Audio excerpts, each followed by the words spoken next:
स्वामी विवेकानंद ने स्पष्ट रूप से कहीं से ये सुन लिया था कि अमेरिका में एक धर्म संसद का आयोजन होने जा रहा है। ना कुछ समझे ना कुछ जाने स्वामी जी ने इसमें जाने की जिद ठान ली। ना ही उनके मित्रों ने ना ही उनके शिष्यों ने ये जानने का प्रयत्न किया कि कम से कम धर्म संसद में होने क्या वाला है। सबसे कमाल की बात यह है कि स्वामी जी को ना तो ये मालूम था कि धर्म संसद कब आयोजित होगी, मतलब ये कि उन्हें इसकी तारीख तक पता नहीं थी।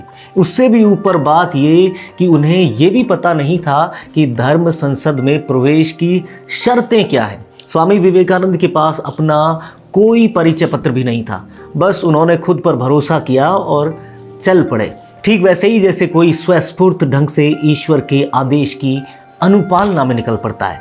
हालांकि खेतड़ी के महाराजा ने उन्हें जहाज का टिकट और स्वामी जी के लगातार विरोध के बावजूद उन्हें एक सुंदर गेरुआ पोशाक भी दिला दी थी।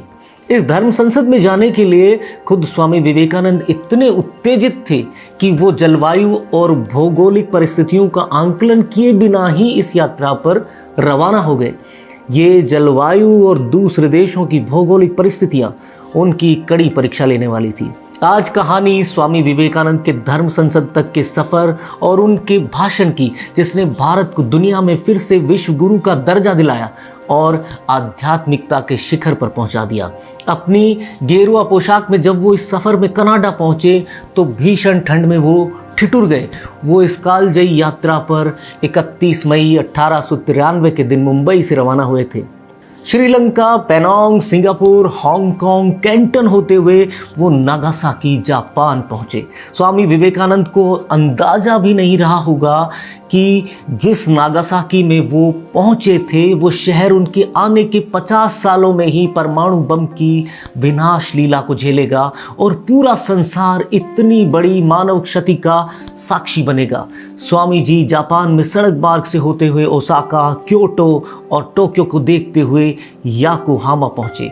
वे इन शहरों के अकल्पनीय वैभव को देखकर एक तरफ हैरान थे और दूसरी तरफ उनके अपने देश से इनका तुलनात्मक अध्ययन उनको गहरी पीड़ा दे रहा था। जब तक स्वामी विवेकानंद वैंकूवर पहुंचे तब तक उन्हें अपने ऊपर न जाने कितने तानों और छींटाकशी का सामना अलग अलग देशों के लोगों के द्वारा सहना पड़ा। लोगों ने उनकी गेरुआ पोशाक का भी मजाक उड़ाया, लेकिन स्वामी विवेकानंद ने खुद को इन तानों और छींटाकशी के बीच में भी बेहद शांत बनाए रखा और इस बार हर मजाक उड़ाने वाले की तरफ वो मुस्कुरा दिए। शायद वो अपनी वो प्रतिक्रिया देना चाहते थे जिसको पूरी दुनिया में हमेशा हमेशा के लिए याद रखा जाए। जब स्वामी विवेकानंद शिकागो पहुंचे तो एक छोटे बच्चे की तरह मुंह फाड़े 12 दिनों तक शिकागो की सार्वभौमिक प्रदर्शनी को वो देखते ही रह गए।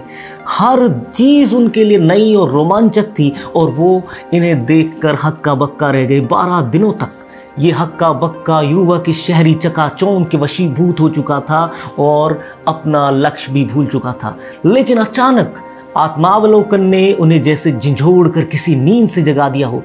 अब जाकर उन्हें प्रदर्शनी के सूचना कार्यालय जाने की याद आई और वहां उन्हें मालूम पड़ा कि सितंबर महीने के पहले सप्ताह तक विश्व धर्म संसद आरंभ नहीं होगी। फिर भी वो इसके लिए रजिस्ट्रेशन के लिए लेट हो गए थे। उन्हें बताया गया कि उन्होंने धर्म संसद के अपने पंजीकरण के लिए देर कर दी है। इसके अलावा भी स्वामी विवेकानंद के सामने एक और समस्या थी कि धर्म संसद में रजिस्ट्रेशन के लिए किसी बड़े आदमी की सिफारिश की ज़रूरत थी। स्वामी जी के पास कोई सिफारिश नहीं थी और ना ही उन्हें भारत के किसी मान्यता प्राप्त संस्था ने धर्म संसद में भेजा था। उनके पास अब सारे पैसे भी लगभग खत्म हो गए थे। ऐसे में उन्होंने मद्रास में अपने कुछ दोस्तों को तार भेजा, साथ ही कुछ समय आर्थिक मदद के लिए भारत में स्थित राजकीय धार्मिक सोसाइटी से संपर्क किया, पर उनका जवाब पाकर स्वामी जी को बेहद निराशा हुई। सोसाइटी के अध्यक्ष ने उत्तर में लिखा कि उस दुष्ट आदमी को वहीं ठंड में मर जाने दो, पर यही स्वामी विवेकानंद से दुनिया के परिचय से पूर्व के कड़े इम्तिहान थे। ये युवक ना तो मरा ना ही निराश हुआ और खुद को भाग्य के भरोसे छोड़ दिया। यहाँ तक कि अपने पास बचे हुए कुछ आखिरी डॉलर्स को उन्होंने बोस्टन घूमने में खर्च कर डाला। पर बोस्टन की ये ट्रेन में यात्रा के दौरान उनके रूप, रंग, पोशाक और बातचीत के गैर मामूली ढंग ने वहाँ बगल में बैठे एक यात्री का ध्यान अपनी तरफ खींचा। दरअसल मैसाचुसेट्स की महिला यात्री ने उनसे कुछ प्रश्न पूछे और उनके उत्तर जब स्वामी ने दिए तो वो उनकी बुद्धिमत्ता से अवाक रह गई। उस महिला ने स्वामी विवेकानंद को अपने घर पर आमंत्रित किया और उन्हें हार्वर्ड विश्वविद्यालय के प्रोफेसर, जो एक यूनानी जीव विज्ञानी थे, उनसे मिलाया। इस प्रोफेसर का नाम था J.H. राइट। J.H. राइट ने अपनी पहली ही मुलाकात में स्वामी विवेकानंद की अकल्पनीय प्रतिभा का आंकलन कर लिया था। उन्होंने ही इस कंगाल तीर्थयात्री को शिकागो का रेल टिकट दिलवाया और उनके रहने और खाने का प्रबंध भी किया। साथ ही J.H. राइट ने ही धर्म संसद प्रबंधन समिति को पत्र लिखकर स्वामी विवेकानंद के नाम की अनुशंसा की। अभी भी स्वामी जी के सामने कुछ और परीक्षाएं आने के लिए तैयार थी। पहली समस्या उनके साथ आई कि उनकी ट्रेन शिकागो देर से पहुंची और दूसरी कि धर्म संसद का पता भी उनसे कहीं खो गया था। धर्म संसद हालांकि सेंट फ्रांसिस में आयोजित हो रही थी, लेकिन अब स्वामी जी के पास उसके आयोजन स्थल का पता नहीं था। स्वामी जी शिकागो में एक अश्वेत थे जिन्हें किसी ने भी धर्म संसद का पता बताने की कृपा नहीं की। स्टेशन पर खाली पड़े बक्से में ही उन्हें वो रात बितानी पड़ी। अगले दिन सवेरे वो घर घर जाकर पता पूछते रहे, लेकिन किसी ने भी उन्हें पता नहीं बताया। थके मांदे स्वामी रास्ते में ही एक घर के सामने बैठ गए। उस घर की खिड़की से उन्हें किसी ने देखा और आवाज़ लगाई कि क्या वो धर्म संसद के प्रतिभागी हैं, और उन्हें घर में आमंत्रित किया। एक बार फिर स्वामी के साथ ईश्वर खड़े मुस्कुरा रहे थे। कुछ देर आराम करने के बाद स्वामी जी को धर्म संसद में ले जाया गया। धर्म संसद का पहला अधिवेशन 11 सितंबर 1893 को शुरू हुआ। सबसे बीच में धर्म संसद के मुखिया यानी कार्डिनल ग्रिबेंस बैठे थे। भारत के ब्रह्म समाज के प्रमुख प्रताप चंद्र मजूमदार मुंबई के नागरकर मौजूद थे। धर्मपाल श्रीलंका के बौद्धों का प्रतिनिधित्व कर रहे थे। वहीं महात्मा गांधी जैन समाज का प्रतिनिधित्व कर रहे थे और एनी बिसेंट थियोसॉफिकल सोसाइटी का प्रतिनिधित्व कर रही थी। स्वामी विवेकानंद का ओजस्वी चेहरा, मोहक रूप रंग, भव्य कदकाठी और अलंकृत गेरुआ परिधान उनके दिव्य स्वरूप से दुनिया का परिचय करवाने को बेताब थे।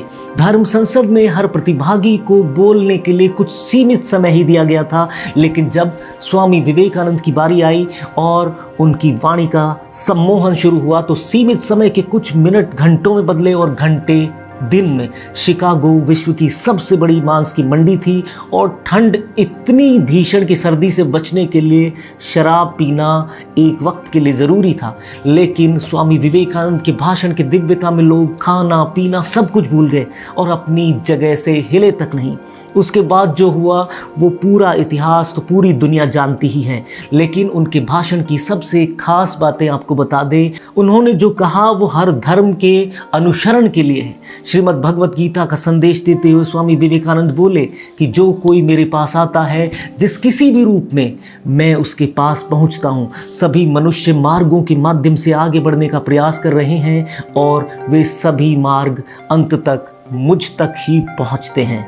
स्वामी विवेकानंद का शिकागो तक का ये सफ़र आपको कैसा लगा, ये आप हमें कमेंट सेक्शन में ज़रूर बताएं। अगर आपको स्वामी विवेकानंद की ये कहानी अच्छी लगी हो तो आप इसे अपने लोगों तक शेयर करें। हमें सब्सक्राइब करना ना भूलें, क्योंकि आपको किस्से, कहानियाँ, खबरें यहाँ सब कुछ तय समय पर मिल जाया करेगा। शुक्रिया। Please subscribe and don't forget to press the bell icon to get notified whenever we upload a new video.